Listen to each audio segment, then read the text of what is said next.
Kaleshwaram project.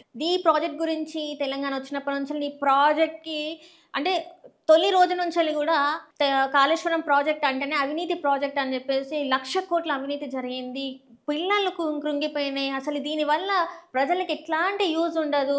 రైతులు ఏమి అంత కాలేదు. ఇన్ని రోజులు బతకలేదు. ఇప్పుడు కూడా బతుకుతారు రైతులు అది ఇది అని చెప్పేసి కాళేశ్వరం ప్రాజెక్ట్ గురించి చాలా ఘోరంగా మాట్లాడింది మన కాంగ్రెస్ ప్రభుత్వం. కాంగ్రెస్ ప్రభుత్వం ఇప్పటికీ ఈ రోజుకి కూడా నేషనల్ డ్యామ్ సెక్యూరిటీ ఏదైతే ఉందో ఎన్‌డీఎస్ఏ అది ఏదైతే ఉందో కాళేశ్వరం ప్రాజెక్ట్ విశిష్టత అంటే ఎన్ని లక్షల ఎకరాలకి అంటే నీళ్ళొస్తాయి. ఎన్ని సార్లు పంట అంటే 2 దఫాలు పంట చేసుకోవచ్చు. ఒకటేసారి కాదు. 2 సార్లు కూడా పంటకు నీళ్ళు ఇచ్చే అంత కెపాసిటీ దానికి కట్టారు అని చెప్పేసి చెప్పినా కూడా ఆహా మేము వినం, మేము దాన్ని అట్లనే మాట్లాడతామన్నారు. సరే అది అట్లనే అయిపోయింది. మరి పిల్లలు కుంగినాయి కదా, వాటిని కట్టించుకొని మళ్ళీ వాటిని మరమ్మతు చేసి మళ్ళీ చేయొచ్చు అంటే ఆహా మేము అది కూడా చెయ్యం. ఎంతమంది అంటే వాటర్ గురించి తెలిసిన వాళ్ళే కావచ్చు, డ్యామ్స్ల గురించి తెలిసిన వాళ్ళు ఎక్స్పర్ట్స్ ఎవరైతే ఉన్నారో వాళ్ళందరూ చెప్తూనే ఉన్నారు. అరే కాళేశ్వరం ప్రాజెక్ట్ ఇది ఇట్లా చేసింది, ఇది ఒక పెద్ద ఒక మంచి ప్రాజెక్ట్ అని చెప్తున్నా కూడా ఆహా అస్సలు మీరే వినట్లేదు. వీటి మీద కమిషన్లు కూడా జరిగినాయి. కమిషన్ది ఏదైతే రిపోర్ట్ ఉందో 660 పేజీల రిపోర్ట్ని కాస్త కుదించి 60 పేజీలు చేసిండ్రు. అందులో కూడా అసలు ఏం జరిగింది ఏందనేది కూడా లేదు, బయట పెట్టట్లేదు. అట్లీస్ట్ హరీష్ రావు గారు అడిగినా కూడా, కేసీఆర్ గారు అడిగినా కూడా దాని గురించి బయట పెట్టట్లేదు. ఇదంతా చూసినట్టయితే తెలంగాణలో కాళేశ్వరం ప్రాజెక్ట్ గురించి నడుస్తున్న ఒక చర్చ. కాంగ్రెస్ ప్రభుత్వం అప్పుడు ఏదైతే గత ప్రభుత్వ హయాంలో కేసీఆర్ కట్టించిండ్రో దాని గురించి మాట్లాడుతున్నారు. సరే ఇదంతా మంచిగా ఉంది, ఇందులో అవినీతి జరిగింది, ఇదంతా బాగానే ఉంది.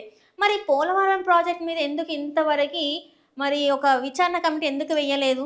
పోలవరంలో కూడా అవినీతి జరిగిందని చాలామంది చెప్తూనే ఉన్నారు కదా.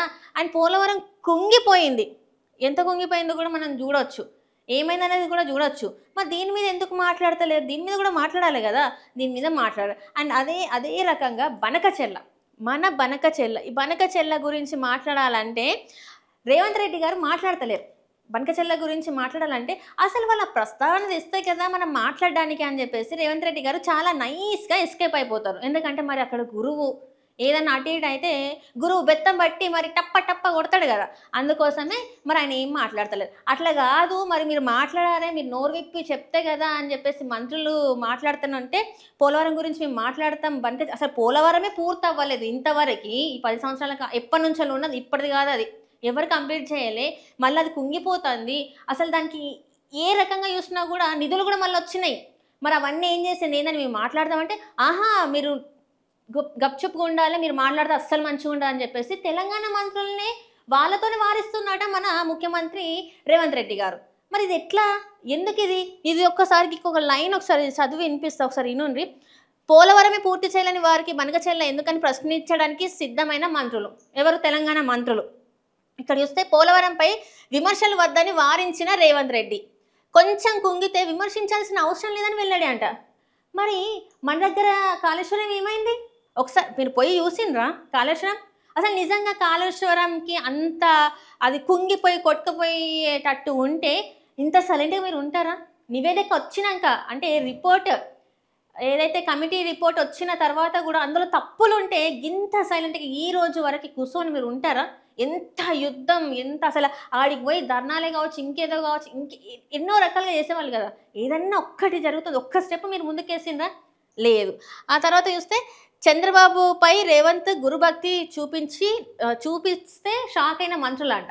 ఆబ్వియస్లీ యాక్చువల్లీ ఇక్కడ మరి ముఖ్యమంత్రి ఏమంటారు రేవంత్ రెడ్డి గారా చంద్రబాబు నాయుడు గారా అనేది అర్థం కాని పరిస్థితులలో మన తెలంగాణ ఉన్నది. ఎందుకంటే ఆయన అక్కడ నుంచి ఇక్కడ టికెట్ల రేట్లు పెంచమంటే పెంచుతారు, బెనిఫిట్ షోలు వేయమంటే ఇస్తారు. కానీ మన వాళ్ళకి అవేమి ఉండదు. ఇక్కడ మళ్ళీ వేరే సినిమాలు రిలీజ్ అయినాయి అనుకో అవిటికి ఉండవు, బెనిఫిట్ షోలు ఉండవు, రేట్లు ప్రైస్ హైక్ చేయరు, ఏది ఉండదు. ఆయన అక్కడ స్విచ్ చేస్తే ఆన్ అవుతాడు, ఆఫ్ చేస్తే ఆఫ్ అయిపోతుంది. అట్లుంది పరిస్థితి. ఇక బనకచెర్ల అనుమతులపైన ఇప్పటికైనా రేవంత్ రెడ్డి ఏమైనా మాట్లాడతారంటే ఇప్పటికి కూడా ఆయన మాట్లాడతలేరు. ఆ రోజు మనం చూసినాం కదా బనకచెర్ల ప్రస్తావన రాలేదని. మళ్ళీ అక్కడ మంత్రి చూస్తేనేమో మేము క్లియర్ కట్గా ఎక్స్ప్లెయిన్ చేసినాం, చంద్రబాబు నాయుడు గారు కమిటీ చేస్తారు, రేపు వాళ్ళు చేస్తారు దాని గురించి అని చెప్పిండు, క్లియర్ కట్గా ఉన్నాం.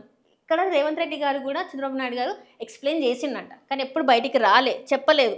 అండ్ బాబుని విమర్శించకుండా బనకచెర్లపై పోరాడతామని డ్రామా. నిజంగానే మరి మాట్లాడాలి కదా, ఎందుకంటే మాట్లాడలేరు. ఎందుకంటే అక్కడనేమో గురువు గారు బీజేపీతోని అంటే పైకి కనబడుతుంది మేమందరం కూటమిగా ఉన్నామని, ఈయన ఇండైరెక్ట్గా తెర వెనుక ఆయన సత్సంబంధాలతోని మంచిగా నడిపిస్తున్నాడు.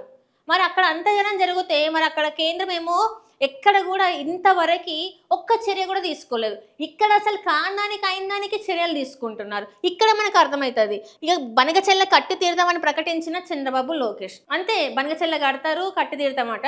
ఆయన మన ముఖ్యమంత్రి గారేమో ఇంతకుముందు మనము చూసుకున్నట్టయితే ఏం మాట్లాడిందంటే, నేను అసలు లేని దాని గురించి మాట్లాడను. ఒక ప్రెస్ మీట్లో కూడా చెప్పిండ్రు, మీరు కేంద్రంతో పొత్తులో ఉన్నారు కాబట్టి మీరు అనుకున్న వాటికి అన్నిటికీ అనుమతులు దొరుకుతాయంటే అన్నిటికీ దొరకవు అని చెప్పేసి కూడా ఒక్కసారి మాట్లాడండి. మళ్ళీ ఇంతవరకు ఒక్కసారి కూడా దాని గురించి మాట్లాడలేదు. ఈరోజు వాళ్ళు పనులు కూడా స్టార్ట్ చేసే ఇదిలో ఉన్నట్టు మరి బయట నుంచి అయితే వార్తలు వస్తున్నాయి.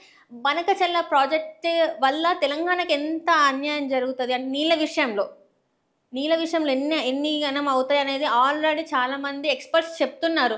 మరి అయినా కూడా ఎందుకు మరి రేవంత్ రెడ్డి గారు అది చెవుల పట్టించుకోవట్లేదు అనేది నాకు అర్థమవుతలేదు. మరి గురుదక్షిణ ఇవ్వాలంటే మరి మన తెలంగాణను తీసుకొని అక్కడ పెట్టాల్సిన అవసరం లేదు, ఇంకా వేరే రకంగా కూడా చేయొచ్చు.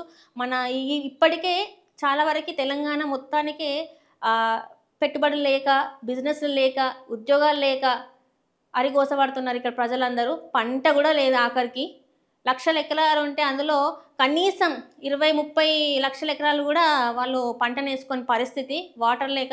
సో మీరే ఆలోచించుకోవాలి. మరి ఇది ఇంకా ఎంత వరకు మీ పార్టీలో ఉన్న వాళ్ళ మంత్రులు ఈరోజు మీకు అగెనిస్ట్ అవుతున్నారంటే అది మీకు అర్థమై ఉండాలని చెప్పేసి నేను కోరుకుంటున్నాను.